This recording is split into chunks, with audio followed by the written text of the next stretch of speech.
হারানো 42টি মোবাইল উদ্ধার, প্রকৃত মালিকদের হাতে তুলে দিল পুলিশ। পুলিশের তৎপরতায় দীর্ঘদিন ধরে হারিয়ে যাওয়া 42টি মোবাইল ফোন উদ্ধার করল মাটিগাড়া থানার পুলিশ। উদ্ধার হওয়া মোবাইলগুলি শনাক্তকরণের পর বুধবার প্রকৃত মালিকদের হাতে তুলে দেওয়া হয়। জানা যায়, বিভিন্ন সময় হারিয়ে যাওয়া মোবাইল ফোনের অভিযোগ পাওয়ার পর তদন্তে নামে মাটিগাড়া থানার পুলিশ। প্রযুক্তিগত সহায়তা ও তদন্তের মাধ্যমে একে একে মোট 42টি মোবাইল ফোন উদ্ধার করা হয়। এরপর ফোনগুলির প্রকৃত মালিকদের শনাক্ত করে তাদের হাতে মোবাইল ফিরিয়ে দেওয়া হয়। এতে মাটিগাড়া থানায় মোবাইল হস্তান্তর অনুষ্ঠানে উপস্থিত ছিলেন এসপি অনির্বাণ মজুমদার, মাটিগাড়া থানার আইসি মনোজিৎ সরকার, সাদা পোশাকের পুলিশ কর্মী সহ থানার অন্যান্য আধিকারিকরা। দীর্ঘদিন পর হারিয়ে যাওয়া মোবাইল ফিরে পেয়ে স্বাভাবিকভাবে খুশি প্রকৃত মালিকরা। পুলিশের এই উদ্যোগের প্রশংসা করেন তারা। মাটিগাড়া থানার এই তৎপরতায় হারানো মোবাইল উদ্ধারের ক্ষেত্রে পুলিশের তদন্ত প্রক্রিয়ার কার্যকারিতার সামনে এসেছে।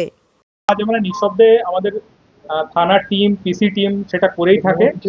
হ্যাঁ, তো এটা একটা ভালো উদ্যোগ ইন দ্য সেন্স যে আমাদের এখানে যারা হারিয়ে যাচ্ছে, ধরুন হারিয়ে যাওয়া মোবাইল ফিরে পেলে কার না ভালো লাগে।